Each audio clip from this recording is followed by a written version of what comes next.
The most popular video I've done so far was on abstract art. And since it's generally accepted that he began the abstract art movement in Europe, it seemed appropriate to talk about Kandinsky. I visited an exhibition of his work many years ago and fell in love with his paintings, as did so many others. If you search online, you'll find many interesting artists who say they're influenced by Kandinsky, and some of them are great, but they're not Kandinsky. What was it that made him so special? When he and his friend Franz Marc formed the Blue Rider Group around 1911, which included the musicians Arnold Schoenberg, Anton Webern, and Alban Berg, who were also visual artists, he was in his mid-50s and had been painting and teaching for some years. He's probably best known for this group, which only lasted a while, but his work had been in transition over many years. So what's most interesting about him is the way his thinking artistically and philosophically developed to bring him to that point in time where he transitioned into pure abstraction, which is what he's best known for. And that is what was so exciting about the exhibition I witnessed all those years ago. He represents for me the most exciting aspects of the development of modern art and abstraction, an insight into the mind of the artist. There are many videos available about Kandinsky, but I haven't come across one yet that goes into his Synaesthesia and how it played out in his work, and was probably the most important reason he achieved what he did. So I want to explore that with you here. It's not clear why at the age of 30 Kandinsky took a change of direction in his life from lawyer and economist to artist, but apparently he'd seen an exhibition of Monet's work in Moscow, and after initially rejecting the idea that a painting should lack definition, he was surprised to find that the picture not only attracted him, but impressed itself ineradicably on his memory. The play of light and colour in Monet's haystack paintings made a deep impression on him. He's believed to have said, painting took on a fairy tale power and splendour for him afterwards. That experience, along with hearing Wagner's opera Lohengrin for the first time with its innovative interplay of textures and lyricism, may have been one of the catalysts, because for Kandinsky, Wagner's music evoked the colours and wild lines of his own painting, and for him, the two arts became interconnected. He no longer wanted to depict the world as he saw it, but as he felt it, as he heard it, as that connection to the soul, perhaps even to God. It's probably fair to say Kandinsky wasn't an accomplished artist in traditional terms, as can be seen by the Blue Rider painting of 1903. In fact, he admitted that fact himself, apparently.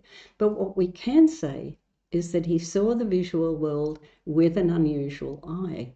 His passion for colour was interesting because generally men are not as connected through the synapses to colour as women are, so that was pretty unusual. It's clear that colour was a huge element in his work, not only because he found bright colours pleasurable, but for him they were linked with other energies, with sound and what we might call supernatural phenomena. Symbolism was also important to him, and the significance of Blue Rider is his use of the horse as a symbol of transcendence beyond the mundane, and he loved the colour blue. 10 years later, the circle replaced the horse and rider as a symbol of the utopian idea, a sense of balance and harmony in the geometric world, also perceived by the theosophists as the foundation of reality. So we're moving through very esoteric ideas under his watch. His work was all about connection to the unseen, the soul, through the physical senses. For many years, Kandinsky tried to find his own voice from a kind of tonal realism, vibrant and energetic, but possibly not remarkable, during the 1900s. And that included works such as Kerschel Waterfall, painted in 1900. In 1902, a portrait of Gabriele Munter. 1903, Old Town. And then in 1903 also, the iconic Blue Rider. In 1906, he painted this, Im Park von St. Cloud Herbst. And then in 1908, Blue Mountain and Houses in Munich. And then in 1909, 9 or 10 years later, Bild mit Hausstern. And then in 1911, he seems to have suddenly lost interest in expressing the outer world. And that's when he began to explore the inner world and what we would consider to be expressionism. And then around 1911, he seems to have suddenly lost interest in expressing the outer world and begun to explore the inner world with what we would consider to be expressionism, with paintings such as Landscape with Rain of 1913. And it's interesting to compare it with the earlier Bild mit Hausen, which was created just 4 years earlier. It may well have been the same scene by the layout of the paintings, but what a difference in approach suddenly. Now we see him playing with colour, shape and line. And then in The Last Judgment of 1911, we have a whole new approach altogether. It's not even remotely realistic. It's just colours and shapes pulled out of his unconscious, subconscious mind. Composition 7. This was done in 1913. In 1914, Improvisation Clum. And also in 1914, this large study, simply called Study. And at the end of the decade, 2 ovals. I wouldn't say this was typical of his work at the time, but he was doing quite a lot of work where you see linear, much stronger lines, much more definition of the pen, which is what he may have been using, or a thin paintbrush. But you can see he's constantly experimenting and trying to find this new idea, this abstract idea. Around 1920, when he began to teach at the Bauhaus, Kandinsky found a new and apparently authentic voice with pure abstraction, and this is where his journey becomes particularly interesting. He became fascinated with line, with geometry, which features in a large proportion of his work from here on as straight lines, spirals, triangles, and circles. And this for me is the really interesting period, because now colour, form and sound are knitting together in a profound and unique way. I want to share with you an interesting phenomenon which applies to geometric shapes, sound waves and light waves, and may be possibly somehow relevant to this condition of synesthesia, where subjects experience colour on hearing sound vibrations and hear different sounds on perceiving various colours. So I don't know whether it's significant or not, but the idea is quite fascinating, and I'll take you through a few of Kandinsky's paintings with that in mind, to try to get more into the mind of this wonderful artist. So I've created a chart here, and at the top you'll see a row of geometric shapes: the triangle, the square, the pentagon, the hexagon and the septagon. Below it are the degrees within those geometric shapes. So a triangle is 180 degrees, a square 360, add another 180 and you get 540 for a pentagon, add another 180, you get 720 for a septagon, for a hexagon, and add another 180 and you get 900 for a septagon. Below that, you'll see F sharp, C sharp, A sharp. Those are sound pitches. And below that, we get a row of the visible light spectrum. That is visible to our eyes. We know that light manifests in many different frequencies, nanometers, but this is what we can see from roughly 360 nanometers to 720. So you may already have seen why I've brought this up, but let me explain it to you in detail. There's an interesting phenomenon. If we start with the number of degrees in the triangle, 180, and play that as a pitch, that is in hertz, we get a pitch very close to F sharp. If we if we go to the square and create a pitch at 360 hertz, we get an F sharp an octave above. If we go to the pentagon and to 540 degrees and play a pitch at 540 hertz, we get a C sharp. If we go to 720, which is double 360, double the square, we get an equivalent pitch of F sharp again. And if we go to 900 hertz, we get an A sharp.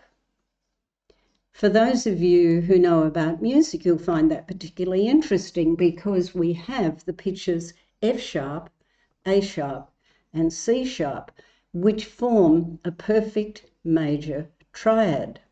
It just happens beginning on the pitch F sharp, but that's not relevant because that's just a name we give it. No pitches don't have to have any names at all. We just use the names to identify which particular pitches.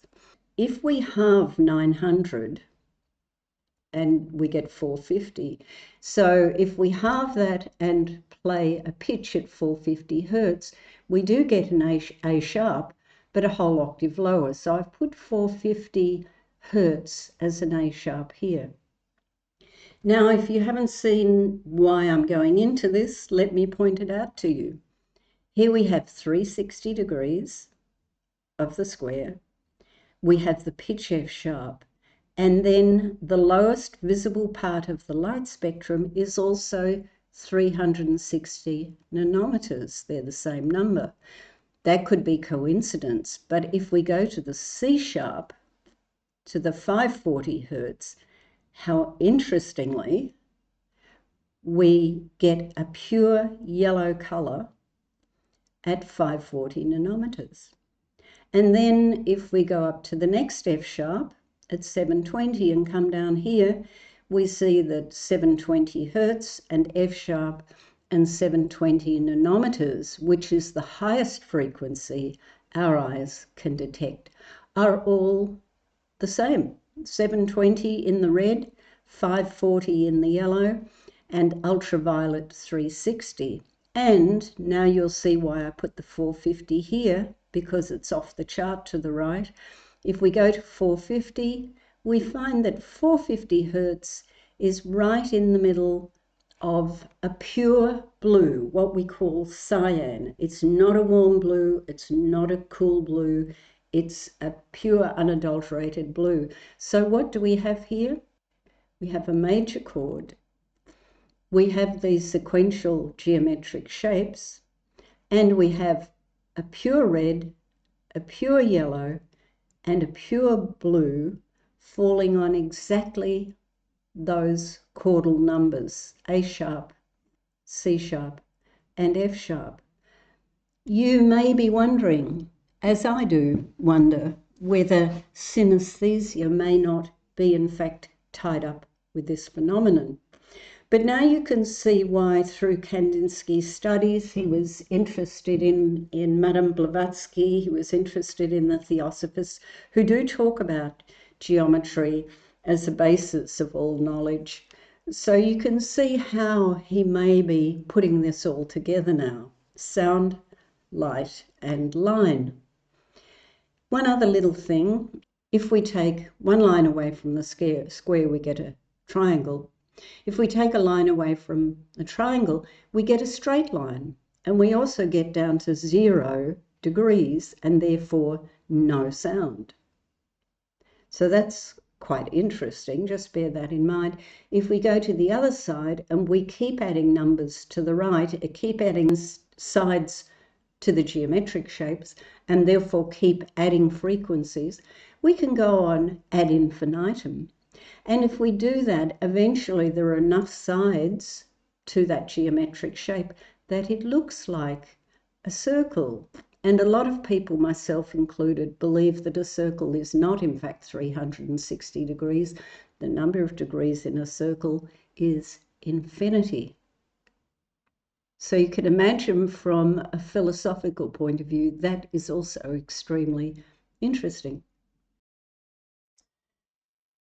So one thing to note about Kandinsky's work at this time is the intense pure reds, pure yellows, and pure blues, that major chord, that foundation.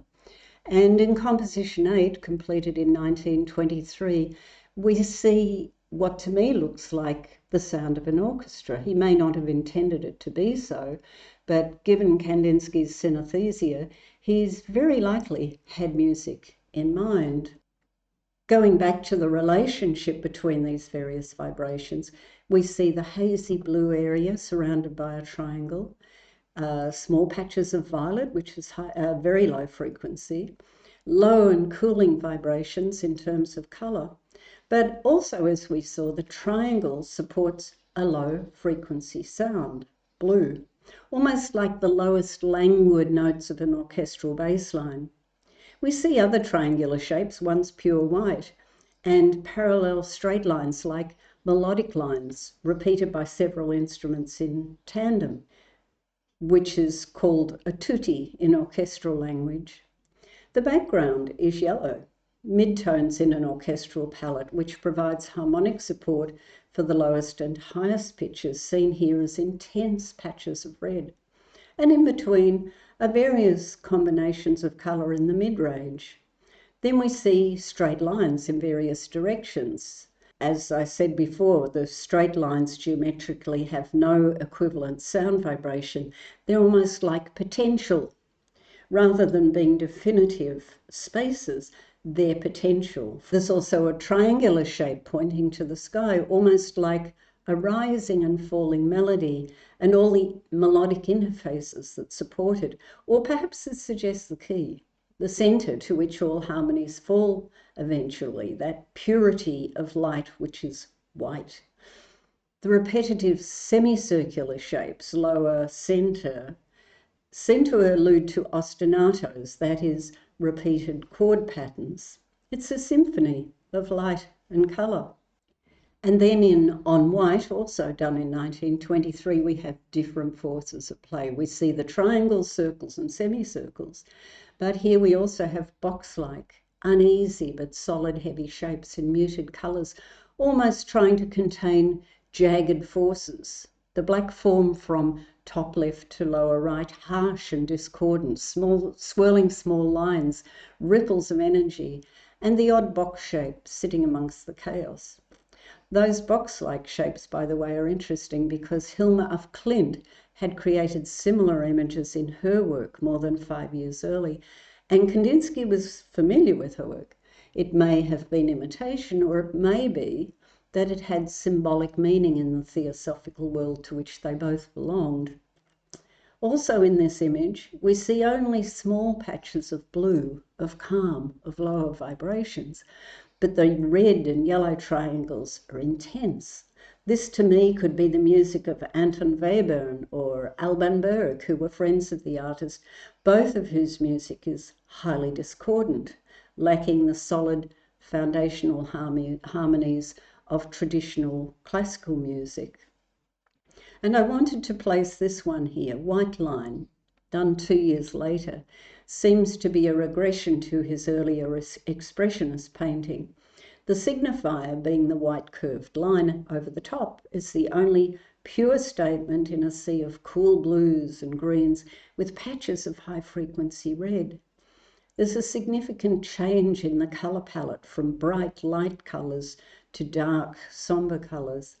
And at that time, there was considerable consolidation of authoritarian regimes and the rise of Stalin politically, so it could have been a dark time for the Russian-born artist. That white line over the top I find fascinating. It seems to suggest the spiritual, the pure, the best that life has to offer over this dark sea of gathering political and social clouds. Then in 1926, a couple of years later, we have extended and we have this dark, pure, cool green and subdued reds and yellows. This is such a somber painting and seems somehow related to the previous one. Low vibrational energy, almost a darkness of spirit with the black triangle. Gone is the vibrancy and joy of the paintings at the beginning of the decade, and a number of his images featured large areas of black. The extensions, suggested by the title, are mostly triangular shapes pointing towards the edges of the canvas, except for the moon shape at the top left, which reaches out off the canvas but somehow contains something within. Kind of has a feeling of nighttime about it. When we're in the dark, we can't see very much. We need to extend or expand our senses in order to find our way around. The checkerboard cubes appear again, as in a number of his works at this time. It's said to be a symbol of rational geometric order. Perhaps that's what Hilmaf Klimt was thinking. And the red circle, symbol of hope, the infinite of the circle, and red as the highest vibrational energy our eyes can detect. The interesting thing about the circle is that in reality it doesn't exist. It's a theoretical construct, as I said before.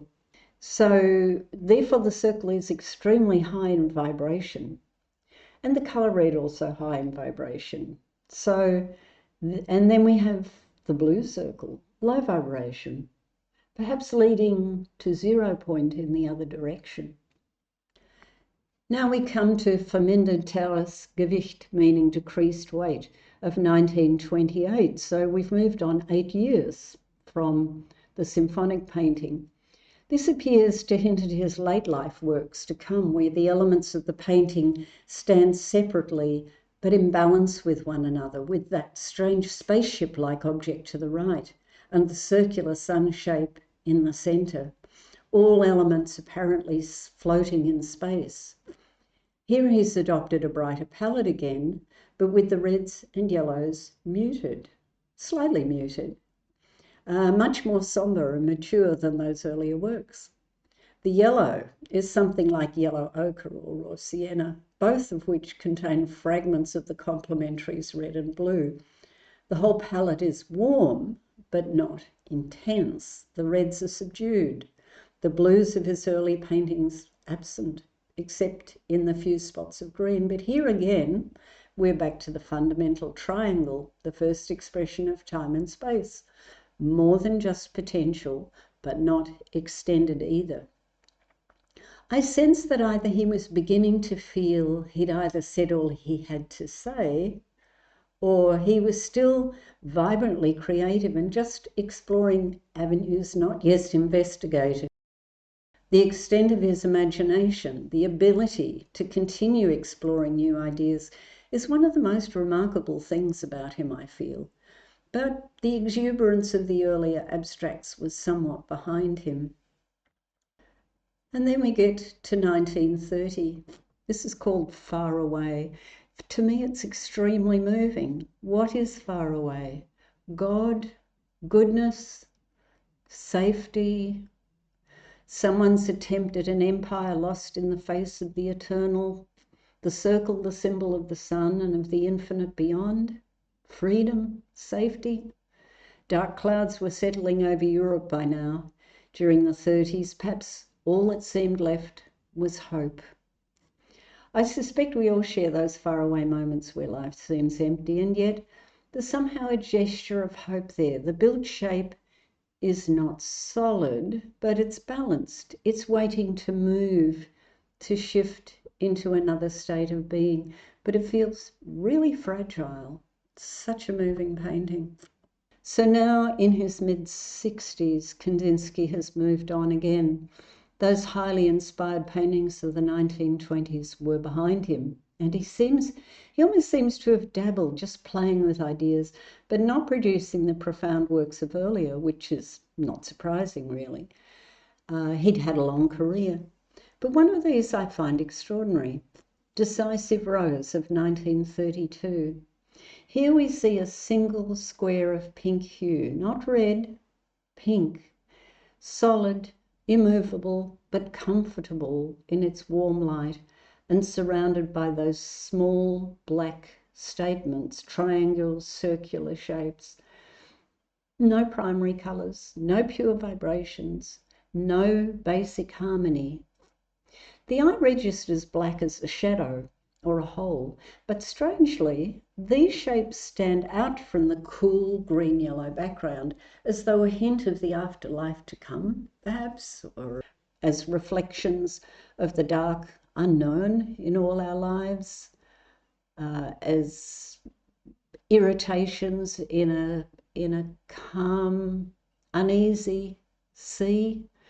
We have a circle, a triangle, and square. We have blue, muted reds and yellows, low vibrational energy, troublingly green. This is not a pure yellow. This is a slightly greeny, sickly yellow. The whole image feels as though it's about uneasiness, but acceptance, a state of grace, a truce with God.